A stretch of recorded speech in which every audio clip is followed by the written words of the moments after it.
Hello दोस्तों, जय हिंद। और आप लोग कैसे हैं? मैं आज आपको लेके आ गया हूँ अपना अगला लेक्चर। तो आई होप आप लोग अच्छे ही होंगे। तो मेरे प्यारे दोस्तों, आज मैं कुछ इशू की वजह से जो मेरा पिछला वीडियो नहीं जा पाया था, तो आज मैं फिर से आज अपने नए वीडियो में आप लोगों का हार्दिक स्वागत और अभिनंदन करता हूँ। मेरे प्यारे दोस्तों, आज का टॉपिक मैं आप लोगों के लिए प्रेजेंट परफेक्ट कंटीन्यूअस टेंस, पूर्ण अपूर्ण वर्तमान काल के बारे में, इंट्रोगेटिव सेंटेंस के बारे में बताऊंगा। क्योंकि मेरे प्यारे दोस्तों, मैं जो है प्रेजेंट परफेक्ट कंटीन्यूअस टेंस के सिंपल और नेगेटिव वाक्यों को स्ट्रक्चर के साथ करवा चुका हूँ, जिसको आप लोग आसानी से कर सकते हैं। आज मैं आप लोगों को प्रेजेंट परफेक्ट कंटीन्यूअस टेंस अर्थात पूर्ण अपूर्ण वर्तमान काल के इंट्रोगेटिव सेंटेंस अर्थात प्रश्नवाचक वाक्य के बारे में बताऊंगा। मेरे प्यारे दोस्तों, इंट्रोगेटिव सेंटेंस जो होता है हमारा दो टाइप का होता है। जो हमारा दो टाइप का इंट्रोगेटिव सेंटेंस होता है अर्थात प्रश्नवाचक वाक्य जो हमारा टू टाइप का होता है, वह पहला होता है फर्स्ट टाइप और सेकेंड टाइप। फर्स्ट टाइप में क्या होता है दोस्तों, मैं आप लोगों को पिछली present indefinite, present continuous tense और प्रेजेंट परफेक्ट टेंस, इन तीनों टेंस में मैं आप लोगों को बता चुका हूँ कि जो है फर्स्ट टाइप इंट्रोगेटिव सेंटेंस क्या होता है, फर्स्ट और सेकेंड टाइप इंट्रोगेटिव सेंटेंस क्या होता है। मेरे प्यारे दोस्तों, जो है मैं आज आप लोगों को इंट्रोगेटिव फर्स्ट टाइप के बारे में बताऊंगा। अर्थात मैं कह सकता हूँ जो हिंदी वाक्य क्या से शुरू होते हैं उनको मैं आज बताऊंगा। जो हिंदी वाक्य क्या से शुरू होते हैं वो फर्स्ट टाइप के होते हैं दोस्तों।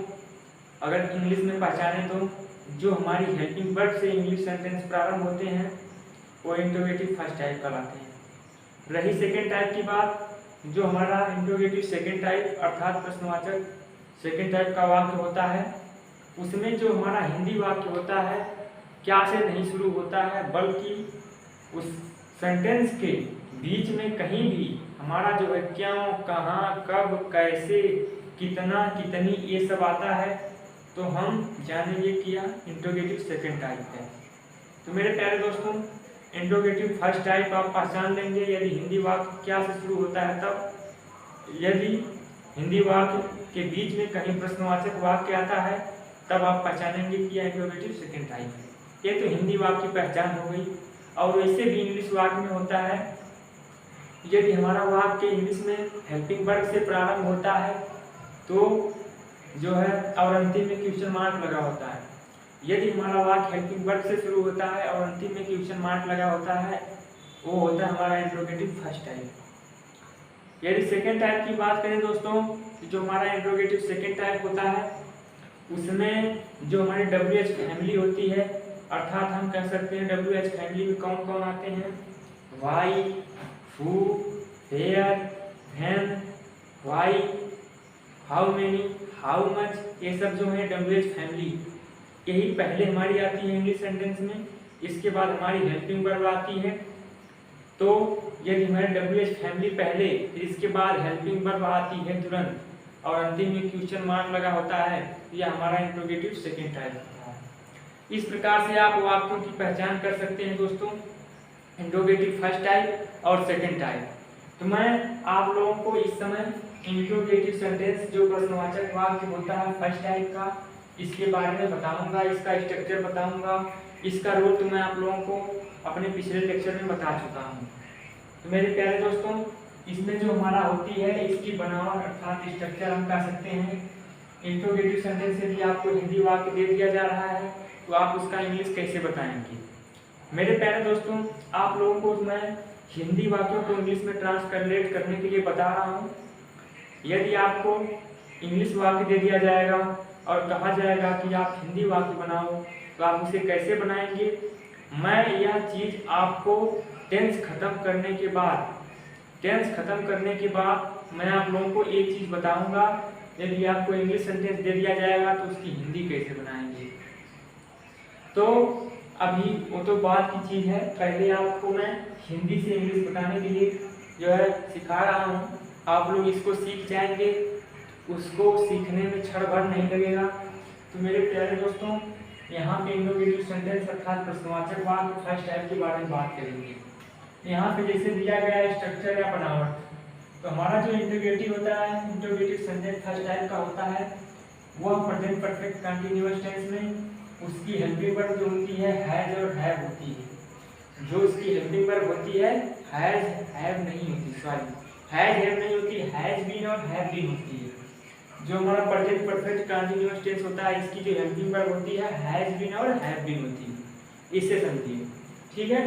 तो स्ट्रक्चर जो है ये इसका इंट्रोगेटिव सेंटेंस का, इसमें हम पहले क्या लिखेंगे, सब्जेक्ट को देखकर पहले हम सब्जेक्ट सेंटेंस में देखते हैं, इसके बाद हम उसी के अनुसार हेल्पिंग वर्ब हैज हैव का प्रयोग करेंगे।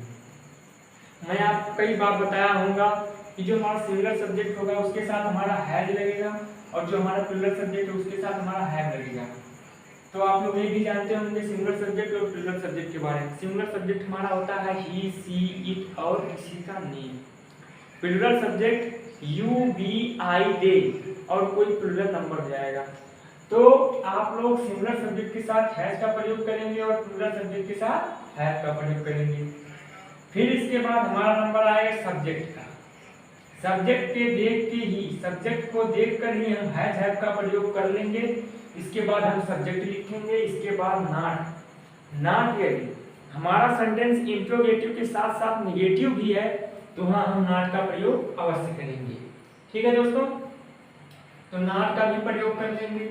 इसके बाद हमारा नंबर आएगा बीन का। मैंने आपको पहले ही बताया इसकी जो हेल्पिंग वर्ब होती है हैज बीन और हैव बीन होती है। जो हमारा इंट्रोगेटिव सेंटेंस का रूल स्ट्रक्चर होता है, सब मतलब पहले हेल्पिंग वर्ब होगा हैज है सब्जेक्ट के अनुसार, फिर सब्जेक्ट लिखेंगे, इसके बाद नेगेटिव सेंटेंस है तो नेगेटिव, फिर बीन लिखेंगे, इसके बाद मेन वर्ब के फर्स्ट फॉर्म में आईएनजी लगाएंगे, ऑब्जेक्ट ईटीसी करने के बाद इसमें फार और सिंस के बाद टाइम भी आता है तो हम फार और सिंस के बाद टाइम लगाएंगे। तो हम फार और सिंस आपको बताए थे पिछले लेक्चर में कि फार कब लगता है और सिंस कब लगता है। यदि आपको ये समझना है तो आप पहले पिछला लेक्चर हमारा देखिए, इसके बाद आपको समझ में आ जाएगा दोस्तों। ठीक है, लेकिन मैं इतना बता दे रहा हूँ, जो हमारी निश्चित समय होती है उसमें हम सिंस का प्रयोग करते हैं, जो अनिश्चित समय होती हैं उसमें हम फार का प्रयोग करते हैं। इस प्रकार से आप समझ सकते हैं। यदि आपको अच्छे से समझना है तो आप पिछले लेक्चर को देखिए, आपको अच्छे से समझ में आ जाएगा। तो मेरे प्यारे दोस्तों, अब स्ट्रक्चर को देखकर हम इस सेंटेंस को हल करेंगे। इस सेंटेंस को बनाने के लिए मैं आपको बता रहा हूँ किस प्रकार सेंटेंस को बनाया जाता है। ठीक है दोस्तों, यहाँ पे हम स्ट्रक्चर के अनुसार पहले हेल्पिंग वर्ब लगाएंगे। हेल्पिंग वर्ब हम हैज लगाएं कि हैव लगाएं, ये हमको कैसे पता चलेगा। तो हेल्पिंग वर्ब हैज और हैव को लगाने के लिए हम सब्जेक्ट को देखेंगे। हमारा सब्जेक्ट क्या है, सब्जेक्ट इसमें देखिए दोस्तों तुम है, तुम, इसमें सब्जेक्ट क्या है, तुम हमारा सब्जेक्ट। तो तुम हमारा सब्जेक्ट या एक प्लूरल सब्जेक्ट होता है, तुम की इंग्लिश होती है यू एक प्लूरल सब्जेक्ट होता है। हमारा प्लूरल सब्जेक्ट के साथ हेल्पिंग वर्ब जो होती है हैव लगती है। तो यहाँ पे हम कौन सी वर्ब का प्रयोग करेंगे दोस्तों, सब्जेक्ट यू के अनुसार हम हैव वर्ब का प्रयोग करेंगे, अर्थात प्लूरल वर्ब हैव का प्रयोग करेंगे। हैव के बाद हमारा नंबर आता है सब्जेक्ट। सब्जेक्ट अभी हमने बताया तुम है, तुम की इंग्लिश हो जाएगी यू, हो गया हैव यू। इसके बाद सब्जेक्ट भी हो गया, नॉट का नंबर आना चाहिए। तो नेगेटिव सेंटेंस देखिए है या क्या तुम 5 दिन से खाना नहीं मिल गया नहीं, अर्थात यह नेगेटिव सेंटेंस भी है। जिसमें नहीं मिल गया वह नेगेटिव सेंटेंस, तो इसमें नहीं मिल गया इसलिए नेगेटिव सेंटेंस है, इसलिए यहाँ हम लगाएंगे नॉट। इसका भी कहानी खत्म। अब आता है बी का नंबर, इसको आवश्यक रूप से हमको लगाना है इस टेंस में। प्रेजेंट परफेक्ट कंटीन्यूअस टेंस में बीन आवश्यक रूप से लगाना है। एक वर्ब होती है has been, have been, have you not been हो गया, यहाँ तक की कहानी खत्म। अब आया हमारा नंबर मेन वर्ब के फर्स्ट फॉर्म में आईएनजी का। तो मेन वर्ब के फर्स्ट फॉर्म में आईएनजी हम लगाने के लिए इसमें ढूंढेंगे कि हमारी मुख्य क्रिया क्या है। तो इसमें जो है क्या तुम 5 दिन से खाना बना रहे हो, इसमें जो हमारा काम होता रहेगा दोस्तों वही हमारी मुख्य क्रिया होगी। इसमें काम क्या हो रहा है, इसमें काम खाना बनाने का हो रहा है। खाना बनाने का हो रहा है इसमें काम। तो जो है क्या तुम 5 दिन से खाना नहीं बना रहे हो, यही बनाना जो है यही मुख्य क्रिया है। मैंने आपसे दोस्तों बताया था कि जिसके अंत में ना नी नहीं आता है वह हमारी मुख्य क्रिया होती है। या इस तरह भी पहचान सकते हैं कि सेंटेंस में जो भी कार्य होता है वही मुख्य क्रिया होती है। इसमें बनाने का काम हो रहा है, यही हमारा काम हो रहा है, इसकी इंग्लिश होती है कुक, कुक होती है।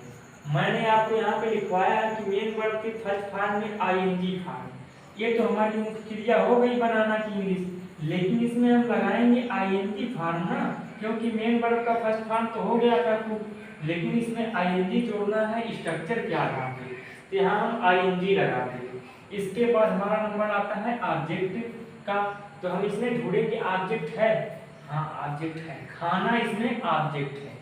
तो खाना की मीन्स क्या होती है, फूड हो जाएगा, कुकिंग द फूड हो गया, कुकिंग द फूड।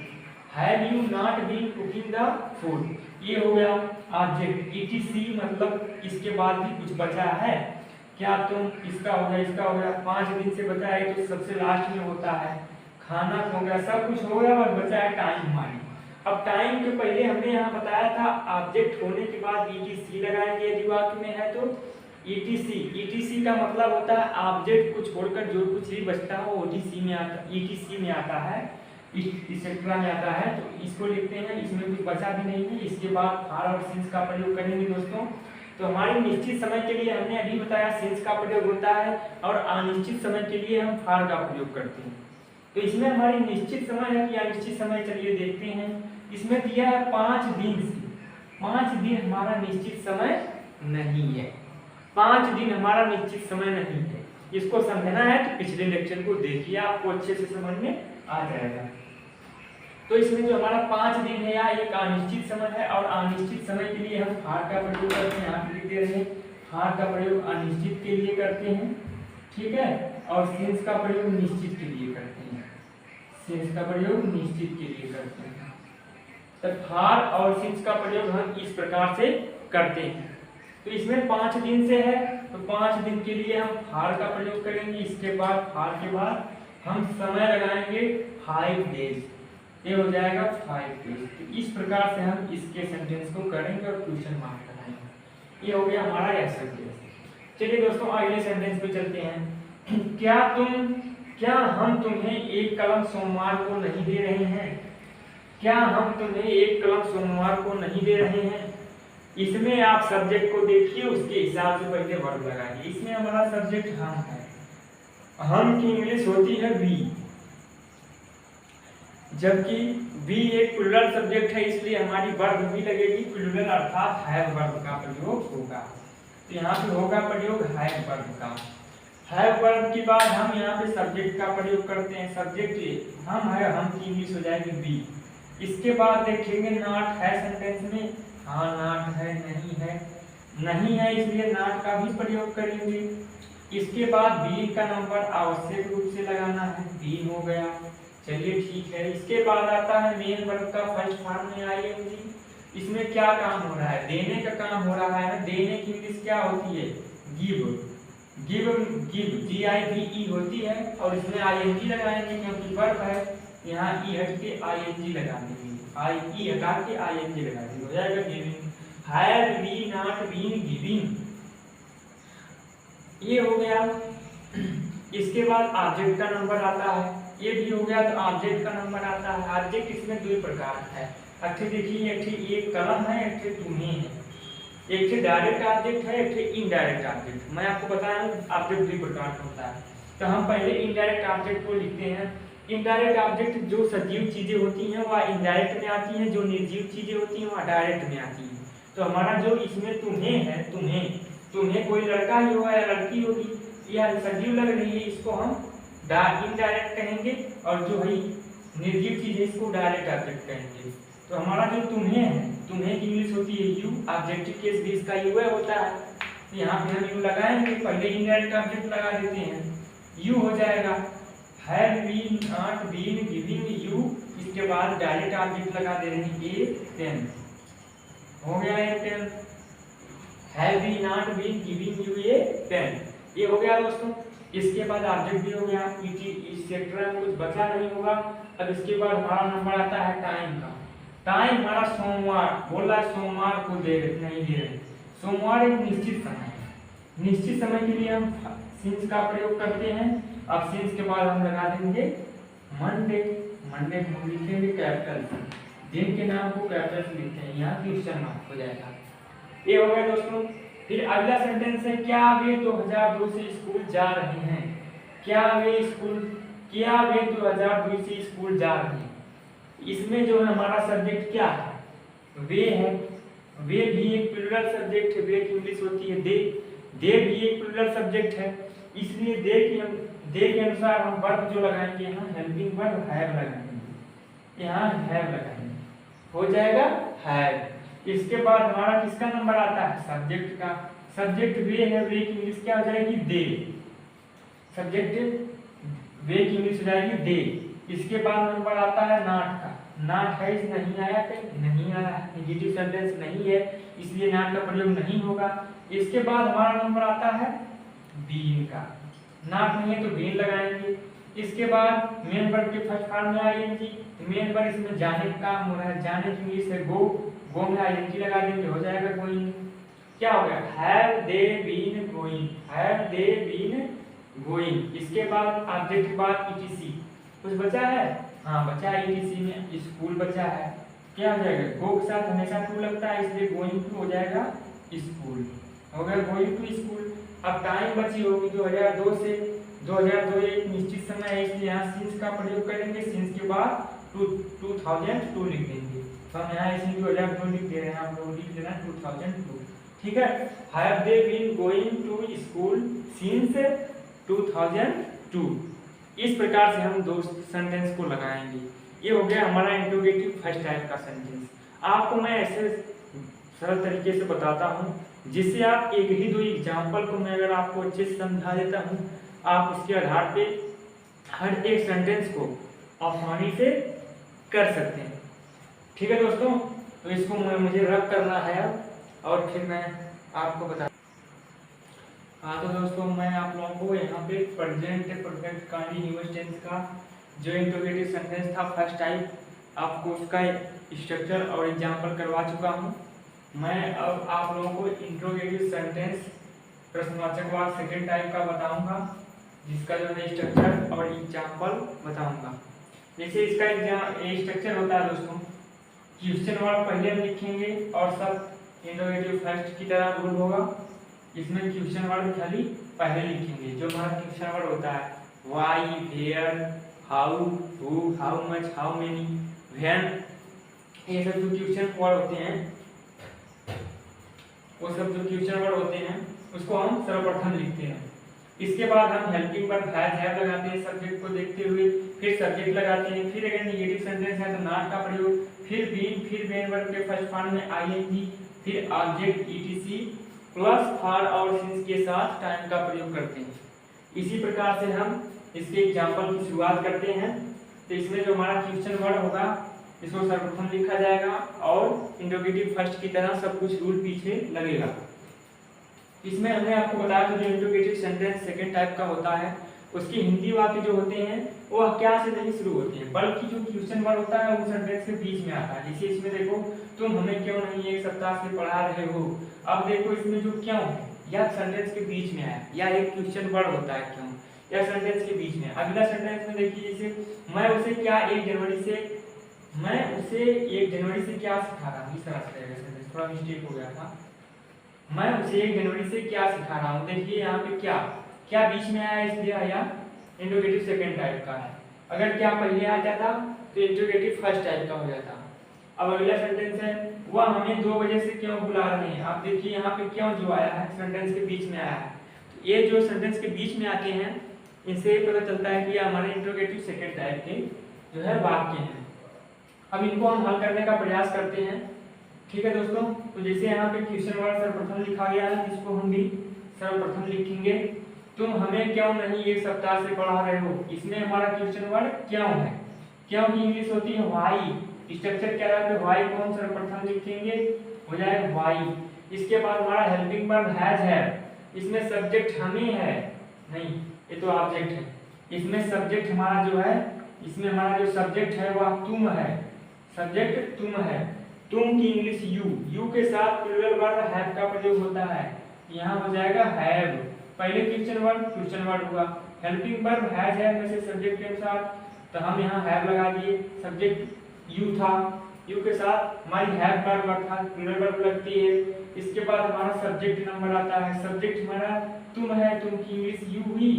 इसके बाद नॉट, यदि नेगेटिव सेंटेंस है तो नॉट का प्रयोग होगा, है भैया है तो यहाँ पे नॉट का प्रयोग होगा, हो गया not. Why have you not, इसके बाद बीन का प्रयोग आवश्यक रूप से बीन हो गया, चलिए ठीक है। इसके बाद मेन वर्ब के फर्स्ट फॉर्म में आईएनजी, इसमें पढ़ाने का काम हो रहा है दोस्तों, पढ़ाने की इंग्लिश होती है टीच, टीच में हम लगा देंगे आईएनजी, हो जाएगा teaching.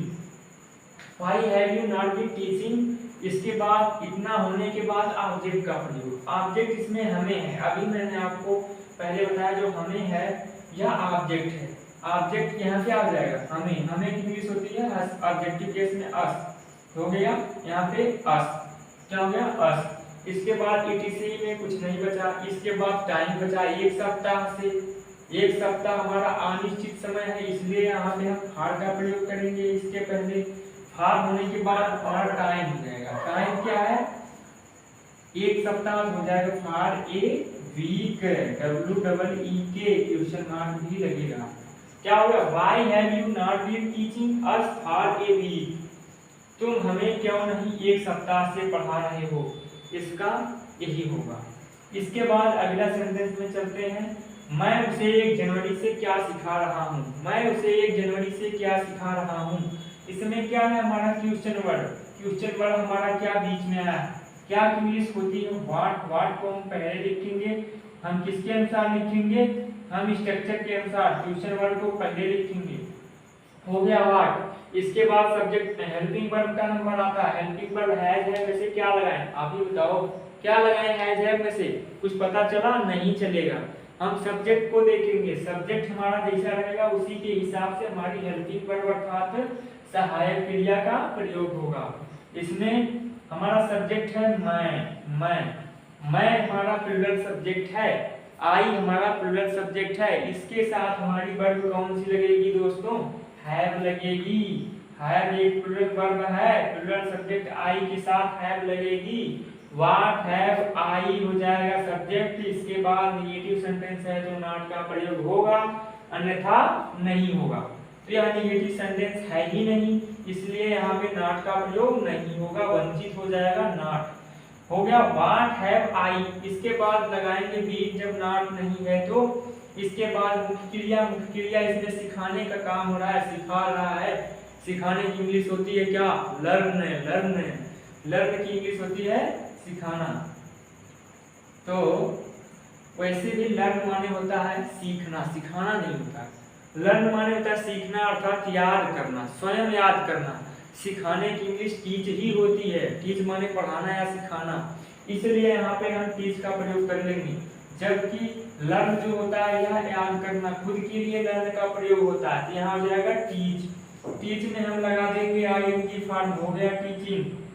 What have I been teaching, इसके बाद ऑब्जेक्ट का नंबर, ऑब्जेक्ट क्या है उसे की इंग्लिश हो जाएगी हिम ऑब्जेक्टिव केस में, क्योंकि ऑब्जेक्ट ही है। यह कौन सा ऑब्जेक्ट है, ऑब्जेक्ट दो प्रकार का होता है, डायरेक्ट ऑब्जेक्ट और इनडायरेक्ट ऑब्जेक्ट।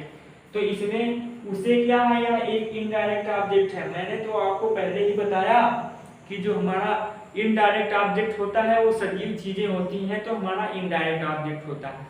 यदि हमारी निर्जीव चीज है तो वह डायरेक्ट ऑब्जेक्ट होगी। तो उसे किसी लड़के या लड़की को संकेत कर रहा है, इसलिए इनडायरेक्ट ऑब्जेक्ट होगा क्योंकि ये सजीव है। हो गया what have I been teaching him. इसके बाद सब कुछ होने के बाद हमारा बचा अब टाइम। टाइम 1 जनवरी से, 1 जनवरी हमारा तो निश्चित समय है ना, 1 जनवरी निश्चित समय है, इसके लिए हम सिंस का प्रयोग करेंगे। हो गया सिंस। और इसके बाद यहाँ क्या लिखेंगे 1 जनवरी।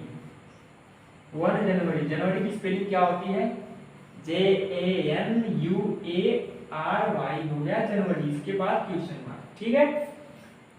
इसके बाद अगला सेंटेंस है दोस्तों, वह हमें 2 बजे क्यों बुला रहे हैं, वह हमें 2 बजे क्यों बुला रहे हैं। इस सेंटेंस में हम दोस्तों लिखेंगे पहले क्वेश्चन वर्ड व्हाई, क्योंकि इंग्लिश होती है व्हाइट हो जाएगा व्हाई। ठीक है दोस्तों, इसके बाद हमारा व्हाई हो गया। हेल्पिंग वर्ब लगेगा सब्जेक्ट के अनुसार, सब्जेक्ट हमारा वह है, वह के साथ हमारी हैज वर्ब लगेगी। इसके बाद हमारा सब्जेक्ट लगेगा ही, वह भी इंग्लिश सब्जेक्ट हो गई ही।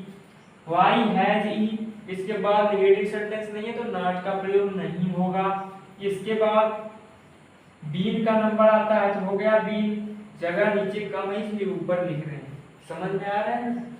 व्हाई हैज ही बीन, इसके बाद हो गया मुख्य क्रिया, मुख्य क्रिया बुलाना है, बुलाने की इंग्लिश होती है काल, काल में आईएनजी लगा देंगे हो जाएगा कॉलिंग।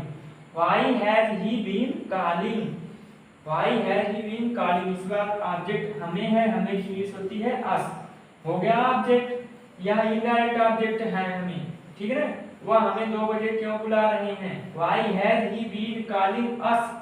इसके बाद फॉर और सिंस लगेगा, क्या लगेगा 2 बजे से है तो यहाँ पे लगेगा सिंस, निश्चित टाइम है, हो गया सिंस। इसके बाद 2 बजे, 2 बजे की इंग्लिश होती है 2 o'clock, 2 o'clock, ये हो जाएगा हमारा सेंटेंस, CLOC के रहेगा, हो जाएगा ये सेंटेंस।